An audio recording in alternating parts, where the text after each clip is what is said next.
मेरा नाम ध्रुव है। आज मैं बहुत खुश था क्योंकि आज मैं इंडिया आ रहा था। मेरा जन्म अमेरिका में हुआ था और मैं बचपन से ही वहीं पर पला बड़ा था। कई सालों पहले मेरे पापा की जब शादी हुई थी तब वो बिजनेस के सिलसिले में अमेरिका चले गए थे। वहां जाने के बाद उन्होंने मेरे दादाजी की कंपनी को इतना ज़्यादा कामयाब कर लिया कि दादाजी ने अमेरिका का सारा बिजनेस मेरे पापा के हवाले कर दिया था। मेरे पापा दादाजी के सबसे छोटे बेटे थे। मेरे पापा के बड़े भाई का बिजनेस यहीं इंडिया में सेट था। अपनी जवानी में मेरे पापा बहुत लापरवाह हुआ करते थे। दादाजी ने उनकी शादी करवा दी थी। शादी के बाद पापा के ऊपर जिम्मेदारियां आ गई थी और वो अपनी लापरवाहियां ही भूल चुके थे। मेरे दादा ने मेरे पापा को बिजनेस के सिलसिले में अमेरिका भेज दिया। वहां जाने के बाद वहां का सारा बिजनेस मेरे पापा ने अपने हाथ में ले लिया। फिर एक दिन ऐसा आया कि मेरे पापा का वहां से आने का मन ही नहीं किया। उन्होंने मेरी मम्मी को भी वहीं पर बुला लिया और इस तरह से अमेरिका में मेरे पापा का अच्छा खासा बिजनेस हो गया। फिर मैंने जन्म लिया तो मेरे दादा दादी बहुत खुश हुए थे। मेरे मम्मी पापा को भी जीने की वजह मिल गई थी। मैं अपने मम्मी पापा का इकलौता बेटा था। मेरे जन्म के बाद दोबारा से मेरी मम्मी माँ नहीं बन सकी थी। उन दोनों के लिए मैं ही काफ़ी था, इसलिए उन्होंने दोबारा कभी बच्चा पैदा करने की कोशिश भी नहीं की, न मम्मी का डॉक्टर से इलाज करवाया। उन दोनों की ज़िंदगी में मेरी सूरत में ढेर सारी खुशियाँ आ गई थी और फिर धीरे धीरे मैं बड़ा होने लगा। अमेरिका में ही मेरी परवरिश की गई। मेरी मम्मी इंडियन थी, इसलिए उन्होंने मुझे इंडियन कल्चर के मुताबिक ही संस्कार दिए हुए थे। अमेरिका में रहते हुए भी मैं अच्छी तरह से अपने देश के संस्कारों को जानता था। मुझे देखकर कोई भी नहीं कह सकता था कि मेरी परवरिश अमेरिका में हुई है। मैंने अमेरिका में ही रहकर अपनी पढ़ाई पूरी की थी और फिर मैं भी धीरे धीरे अपने पापा के बिजनेस में इन्वॉल्व हो गया था। कई साल इसी तरह से गुजर गए थे। मेरी उम्र 22 साल हो गई और मुझे अब अपने दादा दादी से मिलने का शौक उठ रहा था। कुछ ऐसा ही हाल उनका भी था। मैं इंडिया जाकर इंडिया के लोगों से मिलना चाहता था, क्योंकि जब से मेरा जन्म हुआ था मैं सिर्फ अपने दादा दादी को वीडियो कॉल पर ही देखा करता था। कभी मेरी उनसे मुलाकात रियल में नहीं हुई थी, लेकिन मेरे दिल में उनके लिए मोहब्बत बिल्कुल इसी तरह से थी जैसे वो लोग मेरे सामने रहते हों। न जाने क्यों मैं उनसे मिलने के लिए बहुत बेचैन होने लगा था। वो लोग भी बार बार मेरे मम्मी पापा से यही कहते थे कि हम अपने पोते से नहीं मिले हैं। उन लोगों के ज़्यादा जिद करने पर मेरे पापा मुझे इंडिया भेजने के लिए तैयार हो गए थे। मैं भी इंडिया जाकर सबसे मिलना चाहता था, देखना चाहता था कि इंडिया कैसा है, वहाँ के लोग कैसे हैं। इससे पहले भी मैंने कई बार इंडिया जाने की कोशिश की थी, लेकिन कभी कुछ इमरजेंसी आ जाती थी तो कभी कोई ऐसी रुकावट आ जाती थी जिस वजह से मैं नहीं जा पाता था। मगर अब तो मैंने फाइनल कर लिया था कि मुझे इंडिया जाकर ही रहना है और मेरे दादा दादी मेरा वहाँ पर इंतज़ार कर रहे थे। अपने मम्मी पापा से अलविदा कहकर मैं फ़्लाइट में बैठ गया था और बहुत एक्साइटेड हो रहा था अपने रिश्तेदारों से मिलने के लिए। हमारे लगभग सारे ही रिश्तेदार इंडिया में ही मौजूद थे, लेकिन मुझे सबसे ज़्यादा प्यार करने वाले मेरे दादा दादी थे, जिनसे मेरी हर रोज़ फ़ोन पर बात होती रहती थी। बचपन से ही मैंने उनको सोशल साइट पर देखा था। अब मैं उन लोगों से हकीकत में मिलना चाहता था, उन लोगों का प्यार हासिल करना चाहता था और फिर फाइनली मैं इंडिया पहुंच गया था।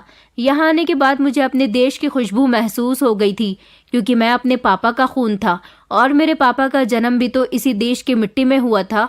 मुझे एयरपोर्ट पर लेने के लिए मेरे ताऊजी और उनका बेटा आया था। उन सब लोगों ने मुझे बड़ी खुशी खुशी गले से लगाया था। जब मैं घर पहुंचा तो वहां पर मेरे लिए बहुत अच्छे अच्छे इंतज़ाम किए गए थे। मेरा स्वागत भी बहुत अच्छे तरीके से किया गया था। दादा दादी तो जैसे मुझे देखकर पागल ही हो गए थे। उन लोगों ने मुझे गले से लगाया और बहुत खुश हुए थे, बहुत सारा आशीर्वाद दिया और बहुत सारा प्यार किया था।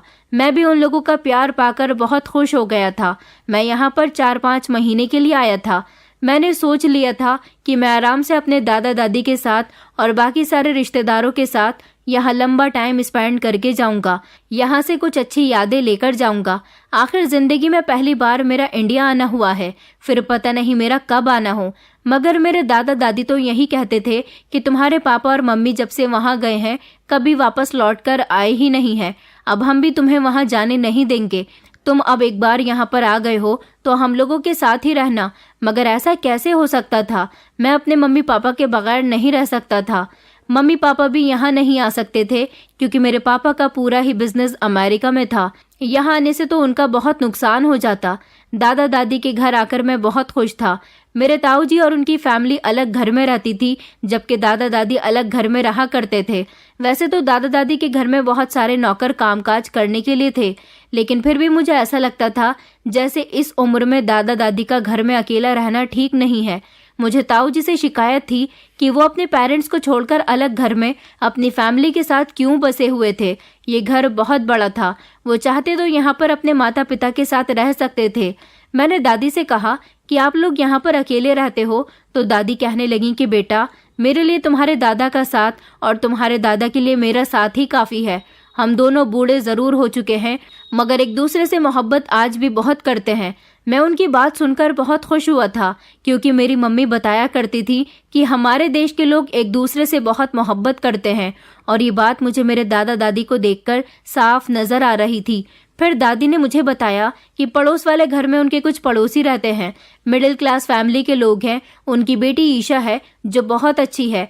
कभी कभी मेरे दादा दादी की सेवा करने के लिए आ जाती है, कभी कुछ अच्छा बनाती है तो दादा दादी को देने के लिए आ जाती है, तो कभी दादी जी के पैर दबाने आ जाती है।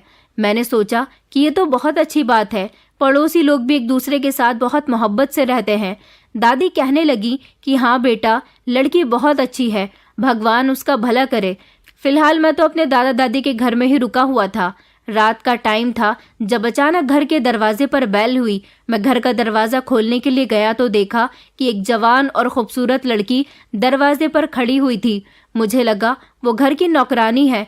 मैंने उसे घूर कर देखा। वो मुझसे पूछने लगी कि आप कौन और आप यहाँ इतनी रात में क्या कर रहे हैं। उसने मुझे पहली बार देखा था। मैंने कहा ये मेरा घर है।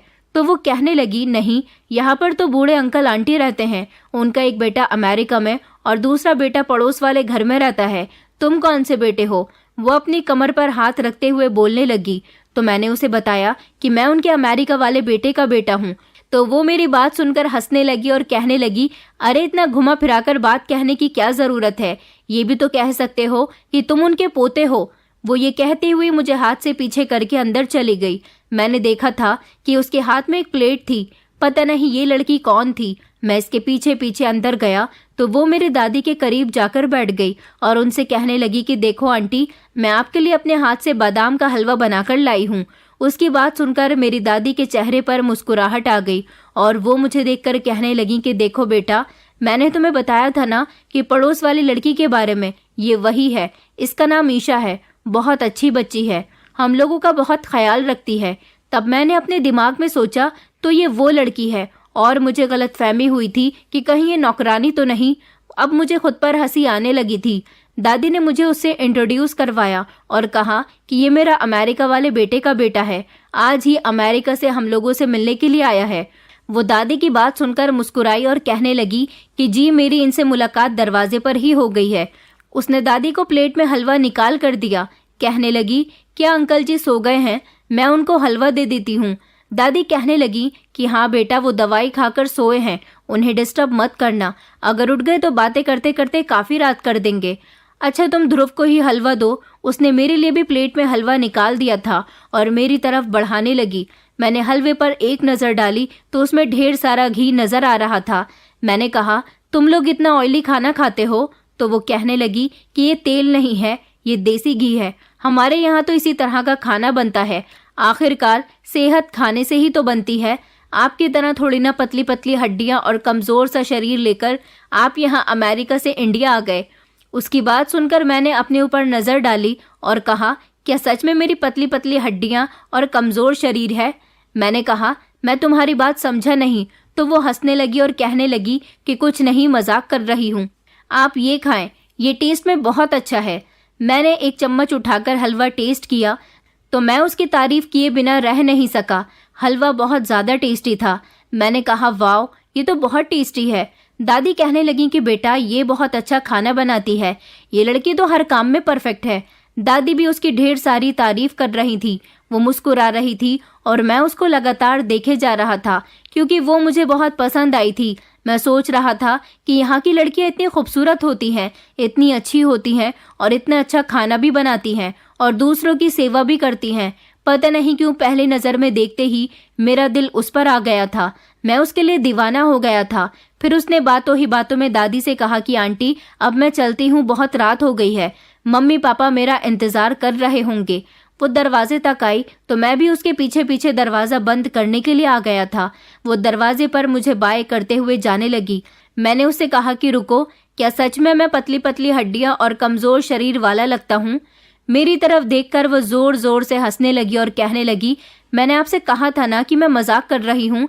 मैंने उसे कहा कि अगर ऐसा है तो मुझे सच सच बताओ, क्योंकि मैं जिम करता हूँ, अच्छी डाइट लेता हूँ, अपने आप को बहुत मेंटेन रखने की कोशिश करता हूँ, लेकिन फिर भी तुमने ऐसा कहा।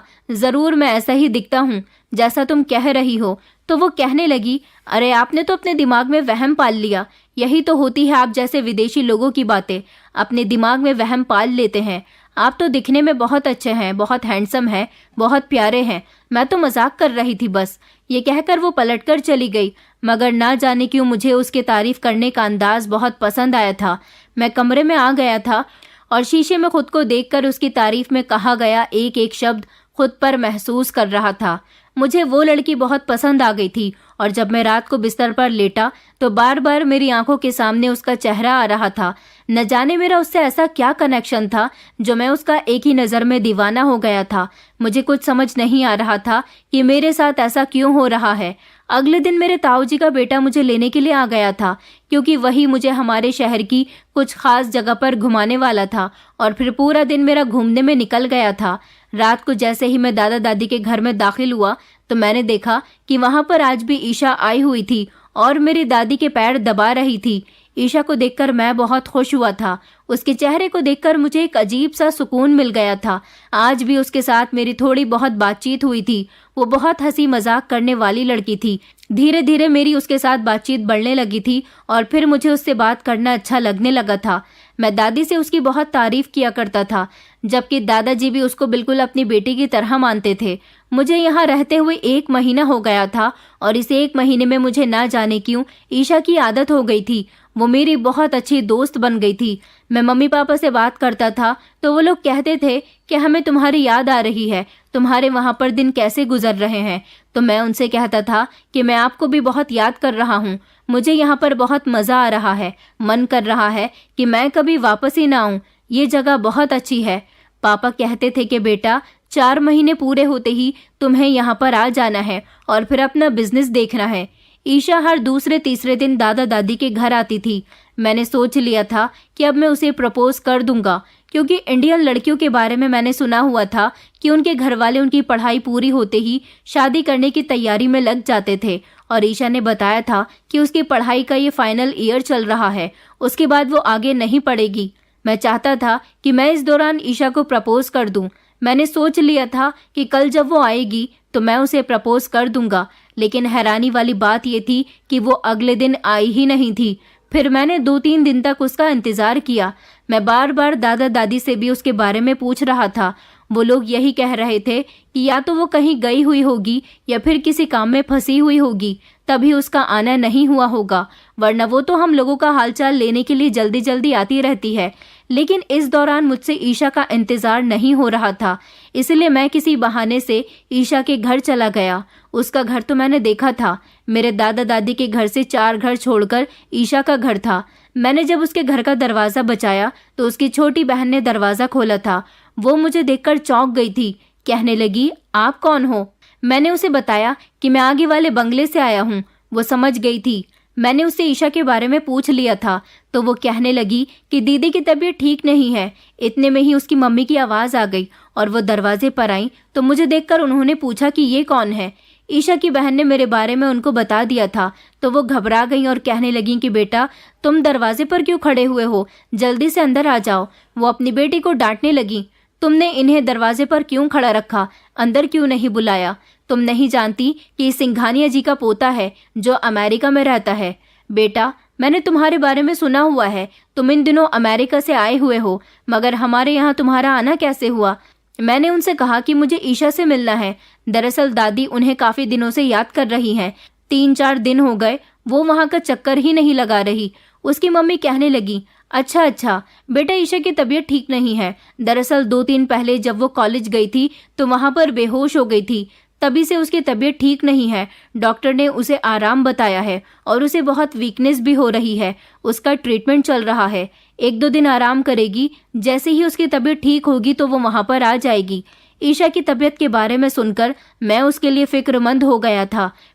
फिर मैं दादी के पास आ गया और दादी को मैंने ईशा के बारे में बताया। दादी भी उसकी तबीयत का सुनकर फिक्रमंद हो गई थी। मैंने दादी से कहा कि दादी, आपको ईशा की तबीयत देखने के लिए जाना चाहिए। दादी कहने लगी कि बेटा, ये तुम कैसी बातें कर रहे हो, मैं उनके घर कैसे जा सकती हूँ।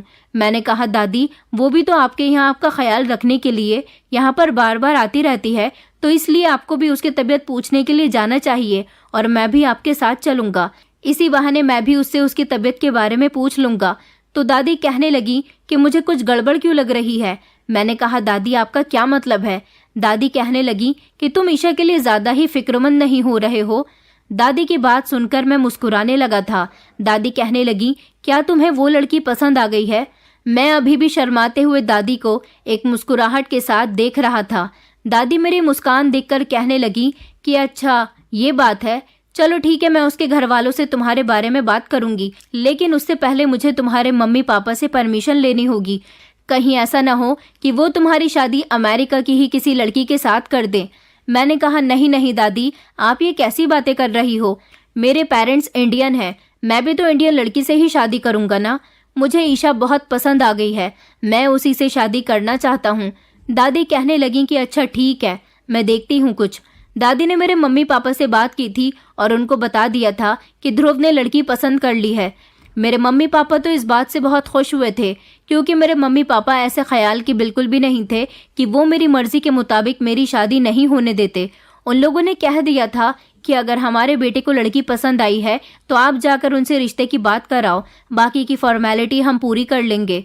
मम्मी पापा के कहने के मुताबिक दादी मेरी ताई जी के साथ जाकर ईशा के हालचाल पूछने चली गई थी और उन्होंने उसके पेरेंट्स को मेरे रिश्ते के बारे में भी बता दिया था। मेरे रिश्ते की बात सुनकर उसके पेरेंट्स घबरा गए थे। उनको तो यकीन ही नहीं हो रहा था कि उनकी बेटी के लिए इतने अमीर घर से रिश्ता आया है। उन लोगों ने तो फौरन ही हाँ कर दी थी, क्योंकि वो लोग हमारे पूरे खानदान को अच्छी तरह से जानते थे। दादी ईशा की मम्मी से उसका फोटो ले आई थी ताकि मेरे मम्मी पापा को सेंड कर सके। मेरे मम्मी पापा को भी ईशा बहुत पसंद आई थी, आखिर वो थी ही इतनी सुंदर। इस तरह मेरा ईशा के साथ रिश्ता फिक्स हो गया था, मगर मैं अभी ईशा की मर्जी नहीं जान सका था, क्योंकि अभी तक उसकी तबीयत ठीक नहीं थी। एक दिन मैंने उसकी छोटी बहन से बात की और उसका मोबाइल नंबर ले लिया था, क्योंकि अभी तक सिर्फ हम दोनों आमने सामने ही बात करते थे। हमने एक दूसरे का नंबर एक्सचेंज नहीं किया था। मैंने ईशा को कॉल की तो उसको हम दोनों के रिश्ते के बारे में बताया।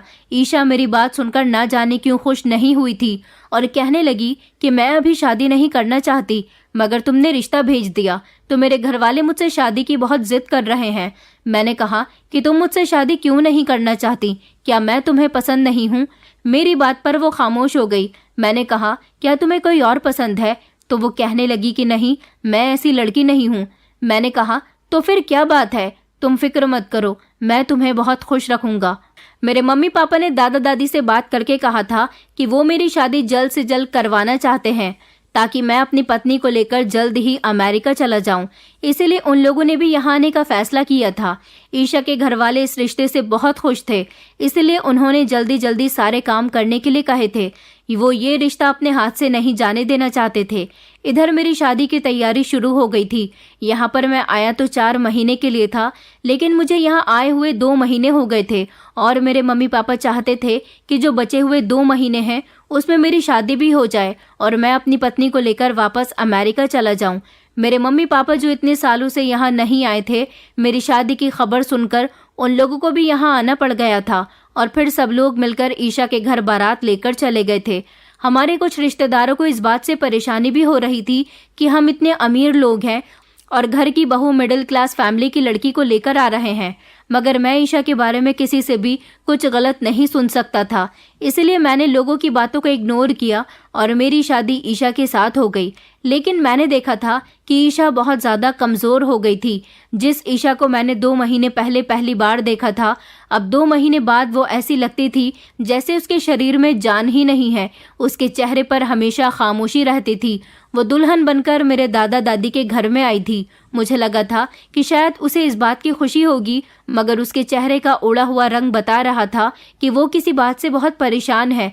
वो दुल्हन बनी हुई मेरे कमरे में बैठी हुई थी। मेरे घर वालों ने उसे खुशी खुशी एक्सेप्ट किया था। मैं कमरे में जाने के बाद जैसे ही उसके करीब गया तो वो मुझसे डरने लगी। मैंने उससे कहा कि ईशा, तुम ऐसे घबरा क्यों रही हो, जैसे तुमने मुझे पहली बार देखा है। तुम नहीं जानती कि मैं तुमसे कितनी मोहब्बत करता हूँ और मैंने तुम्हें इज्जत से हासिल किया है। मेरी बात सुनकर वो कहने लगी कि तुम बिल्कुल ठीक कह रहे हो, मगर शादी की रात जो होता है वो हम लोगों के बीच नहीं हो सकता। मैं उसकी बात सुनकर चौंक गया था। मैंने कहा कि आखिर तुम ऐसा क्यों कह रही हो? हम दोनों पति पत्नी के बंधन में बंध चुके हैं, हम एक दूसरे के लिए गैर तो नहीं है। मेरी बात पर वो कहने लगी कि प्लीज मेरी बात को समझो, तुमने मुझे हासिल कर लिया है मगर मैं तुम्हारे करीब नहीं आ सकती। मैं उसे समझाने के लिए धीरे से उसके करीब गया और उसके हाथ को पकड़ने की कोशिश की तो वो जोर जोर से चिल्लाने लगी। मैंने उससे कहा कि खामोश हो जाओ, ये तुम क्या कर रही हो, लोग हमारे बारे में क्या सोचेंगे, मगर उसने मेरी कोई बात नहीं सुनी। मैं जब उसे खामोश कराने की कोशिश करने लगा तो वो बेहोश हो गई। उसकी ऐसी कंडीशन देखकर तो मैं बहुत डर गया था। मुझे लगा कि अगर उसकी ऐसी हालत मेरे घर वालों में से किसी ने भी देख ली तो सब लोग मुझ पर इल्जाम लगाएंगे, सोचेंगे कि न जाने शादी की पहली रात ही मैंने अपनी पत्नी के साथ क्या कर दिया। इसलिए मैंने उसे होश में लाने की कोशिश की। वो सारी रात होश में नहीं आई थी। मैं उसके होश में आने का इंतजार करते करते जागता रहा था और फिर इसी तरह से दिन निकल आया था। सुबह के समय जब वो होश में आई तो मैंने उससे कहा कि तुम्हें क्या हो गया है ईशा, तुम ठीक तो हो ना? वो फिर मुझसे डरने लगी और मुझसे दूर दूर भागने लगी। उसकी ऐसी कंडीशन देखकर मैं कमरे से बाहर निकल गया था। मुझसे सब लोग पूछ रहे थे कि ईशा के साथ तुम्हारा रात भर का समय कैसे गुजरा। मैंने सब लोगों को तसल्ली देने के लिए कहा था कि सब कुछ ठीक रहा, किसी को भी मैंने कुछ भी जाहिर नहीं होने दिया था, मगर मैं नहीं जानता था कि इतनी अच्छी दिखने वाली लड़की शादी के बाद मेरे साथ इतना बुरा बिहेव करेगी। ईशा तो मुझसे ऐसे दूर भागती थी जैसे मैं उसको खा जाऊंगा। मैं जब भी उसके करीब जाने की कोशिश करता वो मुझसे दूर भागने लगती थी, रोना शुरू कर देती थी और जब मैं उससे ज़बरदस्ती बात करने की कोशिश करता तो उसे ऐसे पसीने आने लगते थे जैसे वो बहुत ज़्यादा परेशान है। जिस लड़की को पाने के लिए मैं बेचैन हो रहा था, मुझे लगता था कि ये लड़की मेरी ज़िंदगी में खुशियों के रंग बिखेर देगी, मगर वो तो मुझे एक अनजान इंसान समझ रही थी। एक दो बार मैंने उसे देखा था कि वो अपनी मुट्ठी में दवाई लिए बैठी होती थी। न जाने वो किस चीज़ की दवाई थी। ये तो मैं जानता था कि उसकी तबीयत ठीक नहीं है, इसीलिए मैंने उससे दवाई के बारे में कभी कुछ नहीं पूछा था। लेकिन वो तो मुझसे ढंग से बात तक नहीं कर रही थी। घर के बाकी सब लोगों के सामने वो बिल्कुल ठीक रहती थी, लेकिन जहाँ मेरी बात आती थी वो मुझे अपने साथ कमरे में बर्दाश्त भी नहीं करती थी। शादी से पहले तो वो मुझसे बहुत हंस हंस कर बातें किया करती थी, और तो और हर बार मुझसे यही कहती थी कि ध्रुव, कमरे से निकल जाओ, मुझे तुम्हारे साथ नहीं रहना। मुझे ईशा से ऐसी उम्मीद बिल्कुल भी नहीं थी। मुझे एक दिन ईशा के बर्थडे के बारे में पता चला था तो मैंने उसे सरप्राइज देने के लिए एक होटल में पार्टी रखी हुई थी, जहां पर मैंने अपने कुछ फ्रेंड्स और ईशा के कॉलेज के कुछ फ्रेंड्स को बुलाया था, जिनको मैं जानता तो नहीं था, मगर मैंने उनकी सारी इन्फॉर्मेशन ईशा की छोटी बहन से निकलवा ली थी। मुझे लगा था कि वो अपने फ्रेंड्स के साथ कुछ समय बिताएगी तो उसे अच्छा लगेगा और वो मेरा सरप्राइज देखकर मुझसे इम्प्रेस हो जाएगी। मगर मैंने जब उसे अपने साथ चलने के लिए कहा तो वो मेरे साथ चलने के लिए तैयार ही नहीं हुई और बार बार यही कहती रही कि मुझे तुम्हारे करीब भी नहीं आना, मुझे हाथ मत लगाना, मैं तुम्हारे साथ कहीं नहीं जाऊंगी। बंद कमरे के अंदर वो इतनी जोर जोर से चिल्लाती थी कि मुझे उससे डर लगने लगता था और फिर हार मानकर मुझे उसकी किसी भी तरह की बात को मानना पड़ जाता था। मैं उससे पूछने की कोशिश करता कि आखिर तुम मेरे साथ ऐसा क्यों कर रही हो, तो वो यही कहती कि मैं तुमसे शादी करने के लिए तैयार नहीं थी। तुमने मेरे घर रिश्ता भेजकर मेरे साथ बहुत गलत किया था। तुम्हारा रिश्ता आते ही मेरे घर वालों ने शादी के लिए मुझ पर जोर डालना शुरू कर दिया था। मैं शादी के लिए मना करती तो उन लोगों को यही लगता था कि मेरा किसी और के साथ अफेयर चल रहा है। बस इसी बात की गलतफहमी दूर करने के लिए मुझे खामोशी के साथ तुमसे शादी करनी पड़ गई। मैंने ईशा से कहा कि अगर ऐसी ही बात है तो मैं तुम्हें छोड़ दूंगा, क्योंकि मैं तुम्हें जबरदस्ती रिश्ता रखने पर मजबूर नहीं करूंगा। मेरी बात सुनकर वो फूट फूट कर रोने लगती थी। अब ये बात मेरी समझ नहीं आई थी कि अगर वो मुझे छोड़ना चाहती थी तो मैं भी उसे छोड़ने के लिए तैयार था, तो इसमें रोने वाली क्या बात थी। ऐसा लगता था जैसे उसे अपनी कही बात पर बहुत पछतावा हो रहा है। वो खुलकर मुझे कुछ बताती भी तो नहीं थी, मैं उसकी वजह से बहुत परेशान रहने लगा था। मुझे खाना पीना भी अच्छा नहीं लगता था। मुझे तो ऐसा लगता था जैसे ईशा से शादी होने के बाद मुझे अपनी नई जिंदगी मिल गई थी, लेकिन मुझे नहीं पता था कि वो तो मेरी आने वाली जिंदगी को और ज़्यादा दुश्वार करने वाली है। अब मैं ईशा से तंग आ गया था क्योंकि उसकी कोई भी बात मुझे समझ नहीं आती थी। मैं जब जब उसके कहने पर उसे छोड़ने की बात करता तो वो मेरी बात पर राजी भी नहीं होती थी और मेरे साथ पत्नी होने का हक भी नहीं निभा रही थी। मैं उससे नाराज रहने लगा था। उसने बर्थडे वाला सरप्राइज भी खराब कर दिया था। मुझे अब उससे बात करना भी बिल्कुल पसंद नहीं था। मगर देखने वाली बात ये थी कि वो दिन ब दिन इतनी ज्यादा कमजोर होती जा रही थी कि उसके शरीर का मांस हड्डियों से लगता जा रहा था। मुझे मेरे मम्मी पापा और दादा दादी भी पूछते थे कि आखिर इसको क्या हो गया है, तो मैं भी उन लोगों से यही कहता था कि मैं उसके बारे में कुछ भी नहीं जानता। एक दिन मैं उसके बारे में इंफॉर्मेशन निकालने के लिए उसके मम्मी पापा के घर चला गया था। वहां जाकर मैंने उसके मम्मी पापा से बात की और उनसे पूछा कि कहीं ईशा को कोई बड़ी बीमारी तो नहीं है, क्योंकि वो बहुत परेशान रहती है। उसकी आंखों के नीचे काले घेरे हो गए हैं। वो दिन ब दिन कमजोर होती जा रही है। कभी कभी तो उससे ठीक से चला भी नहीं जाता। वो लोग कहने लगे कि हमें उसकी बीमारी के बारे में कुछ भी नहीं पता, क्योंकि शादी से पहले तो वो बिल्कुल ठीक रहती थी। अब अगर उसे कुछ हुआ है तो हम तो नहीं जानते। मैं उसके घर से भी अपना उदास चेहरा लेकर आ गया था।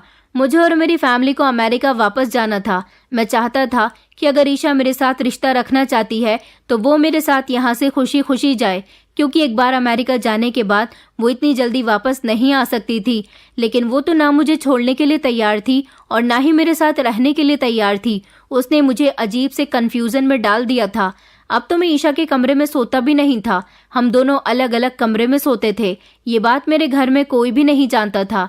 रात के समय ईशा और मैं एक ही कमरे में एंटर होते थे, जबकि आधी रात के समय वो मुझे कमरे से बाहर निकाल दिया करती थी और फिर मैं दूसरे कमरे में जाकर सो जाता था। सुबह होते ही मुझे वापस अपने कमरे में जाना होता था ताकि किसी को शक न हो कि हम दोनों के बीच झगड़ा चल रहा है। और ये बात ईशा ने ही मुझे कही थी कि इस घर में किसी को भी हम दोनों के झगड़े के बारे में पता नहीं होना चाहिए।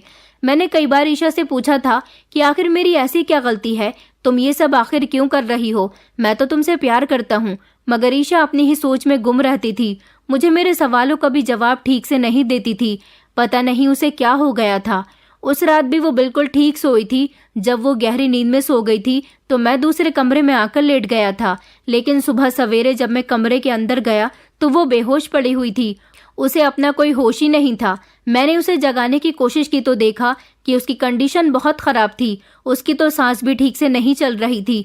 इसीलिए मैं उसे गोद में उठाकर जल्दी से अस्पताल ले आया था। हम लोगों को मेरे घर वालों ने भी देख लिया था और वो भी हमारे पीछे पीछे अस्पताल आ गए थे। मैं जब ईशा को अस्पताल लेकर गया तो डॉक्टर कहने लगे कि आप इस लड़की के कौन हो, तो मैंने उनको बताया कि मैं इसका पति हूँ। मेरी बात सुनकर डॉक्टर बड़े हैरान हुए थे और उन्होंने कहा कि इस लड़की का तो ट्रीटमेंट पिछले 3 महीने से मुझसे चल रहा है।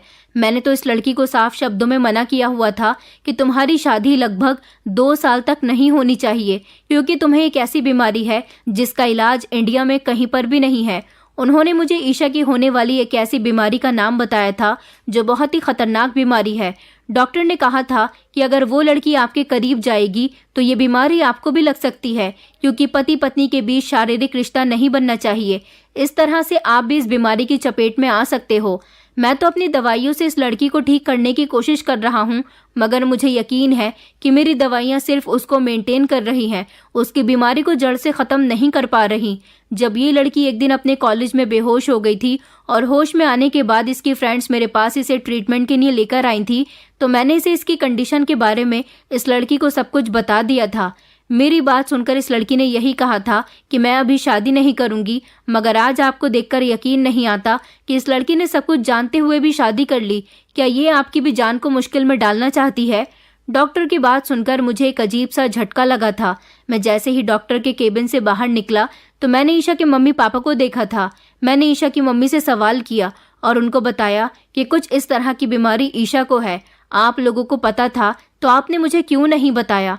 मेरी बात सुनकर वो कहने लगी कि बेटा, हम पर यकीन करो, हमें सच में अपनी बेटी की बीमारी के बारे में कुछ भी नहीं पता था। अगर हमें उसकी बीमारी के बारे में पता होता तो हम ज़रूर उसका इलाज करवा रहे होते। मैंने उन लोगों को बताया कि उसका इलाज तो पहले ही इस अस्पताल के डॉक्टर से चल रहा है। वो लोग मेरी बात सुनकर खामोश हो गए थे।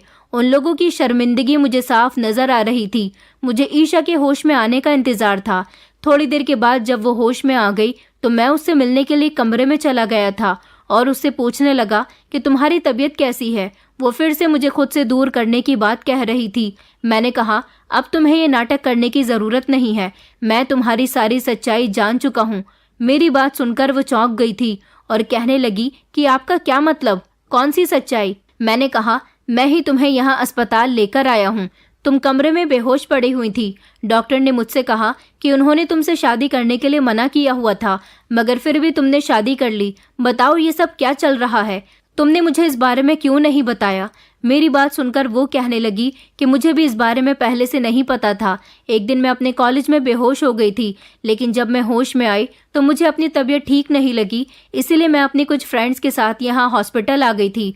डॉक्टर ने मुझे इस बीमारी के बारे में बताया और कहा कि तुम शादी मत करना, लेकिन मुझे पता चला कि मेरे घर वालों ने तुम्हारे साथ मेरा रिश्ता तय कर दिया। मैंने उनको कई बार मना किया था, तुम एक अच्छी फैमिली से बिलोंग करते थे, ऐसा रिश्ता मेरे लिए आना नामुमकिन था। यही सोचकर उन लोगों ने मेरी शादी मेरी मर्जी जाने बिना ही तुम्हारे साथ कर दी। मैं लोगों को अपने बारे में क्या बताती? मेरे घर वाले पहले ही और बाकी की प्रॉब्लम्स में फंसे रहते थे। तुम तो जानते हो ना कि हम मिडिल क्लास लोग हैं, हम लोगों को कई तरह की घरेलू परेशानियों का सामना करना पड़ता है। मैंने अपने मम्मी पापा को भी अपनी बीमारी के बारे में नहीं बताया था, क्योंकि उनको परेशान नहीं करना चाहती थी, इसलिए मैंने उनको कुछ नहीं बताया और मैं उनसे बार बार यही कहती रही कि मुझे शादी नहीं करनी है। मेरे इस शादी से इनकार करने पर उनको लगता था कि मैं किसी और को पसंद करती हूँ। मैंने उनके घर की इज्जत को उछाल दिया। उनके दिल से ये शक निकालने के लिए मुझे शादी करनी पड़ गई कि कहीं वो ये ना सोचे कि उनकी बेटी का कोई बॉयफ्रेंड है। यही वजह थी कि मैं तुमसे दूर रहना चाहती थी। मैं नहीं चाहती थी कि मेरी बीमारी तुमको लग जाए। तुम तो मेरे बारे में कुछ जानते भी नहीं हो और शादी के बाद पति पत्नी तो एक दूसरे के करीब आते ही हैं। मगर सच कहूँ तो मैं भी तुमसे प्यार करने लगी थी। मैं जो भी करती थी, ऐसा करने के बाद मुझे बहुत शर्मिंदगी महसूस होती थी। मैं जानती हूँ कि मैंने तुम्हें बहुत तंग किया है। मुझे ऐसा लगता था कि जैसे मैं तुम्हारे प्यार की इंसल्ट कर रही हूँ।